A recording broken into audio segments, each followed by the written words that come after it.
Bharat France के बीच हुए Rafale लड़ाकू सौदे में एक बार फिर भ्रष्टाचार का जिन बाहर निकला है। फ्रांस के पब्लिकेशन ने दावा किया है कि राफेल बनाने वाली कंपनी दसाल्ट को भारत में एक बिचौलिए को 1 मिलियन यूरो बतौर गिफ्ट देने पड़े थे। फ्रांसीसी मीडिया के इस खुलासे के बाद एक बार फिर दोनों देशों में रफाल डील को लेकर सवाल खड़े होने लगे हैं। फ्रांस के पब्लिकेशन मीडियापार्ट ने अपनी एक रिपोर्ट में दावा किया है कि 2016 में जब भारत फ्रांस के बीच राफेल लड़ाकू विमान को लेकर समझौता हुआ, उसके बाद दसाल्ट ने भारत में एक बिचौलिए को यह राशि दी थी। साल 2017 में दसाल्ट ग्रुप के अकाउंट से 5,08,925 यूरो गिफ्ट टू क्लाइंट्स के तौर पर ट्रांसफर हुए। इस बात का खुलासा तब हुआ जब फ्रांस की एंटी करप्शन एजेंसी AFA ने दसाल्ट के खातों का ऑडिट किया। मीडियापार्ट के मुताबिक खुलासा न होने पर दसाल्ट ने सफाई में कहा था कि इन पैसों का इस्तेमाल राफेल लड़ाकू विमान के 50 बड़े मॉडल बनाने में हुआ था, लेकिन ऐसे कोई मॉडल नहीं बने।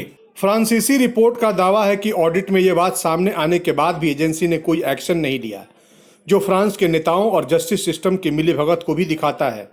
दरअसल फ्रांस में 2018 में एक एजेंसी PNF ने इस डील में गड़बड़ी की बात कही थी, तभी ऑडिट करवाया गया और ये बात सामने आई थी। एजेंसी ने अपनी रिपोर्ट में दावा किया कि दसाल्ट ग्रुप द्वारा गिफ्ट की गई राशि का बचाव किया गया। रिपोर्ट में कहा गया है कि भारतीय कंपनी डीपसेस सॉल्यूशंस के इनवॉइस से ये दिखाया गया कि जो 50 मॉडल तैयार हुए उसकी राशि उन्होंने दी थी। हर एक मॉडल की कीमत करीब 20,000 यूरो से अधिक थी। हालांकि सभी आरोपों का दसाल्ट ग्रुप के पास कोई जवाब नहीं था और उसने ऑडिट एजेंसी को जवाब नहीं दिए। साथ ही दसाल्ट ये नहीं बता सका कि आखिर ये गिफ्ट की राशि किसे और क्यों दी थी। जिस भारतीय कंपनी का नाम इस रिपोर्ट में लिया गया है उसका पहले भी विवादों से नाता रहा है।